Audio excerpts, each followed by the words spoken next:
ఏం సార్ ఏం చేయమన్నారు రిపీట్ వండుకోమంటారా? It's amazing. ఇది మీరు పూలు కంటే కూడా ఇది ఇస్తే బెటర్ అని చెప్పారు. నిజంగా ఎవరికొకళ్ళకి చాలా మందిగా అనాథాశ్రమాలకి ఇవ్వచ్చు. చాలా నా రిక్వెస్ట్ కూడా అందరికీ చాలామంది విగ్రహాలు శాల్వాస్ ఇవన్నీ తీసుకొస్తూ ఉన్నారు. వచ్చేవారందరికి కూడా ఒకటి ఏదైనా తీసుకొస్తే టోకెన్స్ భవిష్యత్తులో మన సమీప భవిష్యత్తులో రాబోయే అన్నా క్యాంటీన్స్కి ఏదైనా మీరు కాంట్రిబ్యూషన్ లాగా ఏదైనా అలాంటి టోకెన్స్ అన్నా ఇవ్వండి. వాళ్ళు గివ్ టు గవర్నమెంట్ మన ప్రభుత్వానికి ఇద్దాం. అలాగే మీకు ఏదైనా పర్సనల్గానే ఇద్దాం అనుకుంటే ఇలాంటి ఏదైనా ఇవ్వగలిగితే అది నేను అనాథాశ్రమాలకు పంపిస్తాను.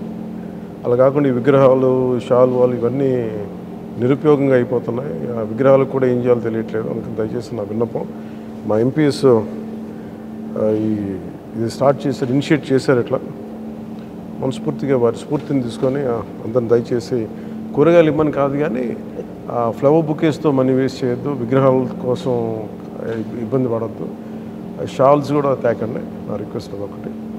ఏదైనా చేయగలిగితే నాకు చేయకపోయినా పర్లేదు కానీ అట్లీస్ట్ అది ప్రజలకిను కష్టాలు ఉన్న వాళ్ళకి ఉపయోగపడేలా చేయండి. I'm more than happy for that. Thank you sir. Thank you very much. జన సేన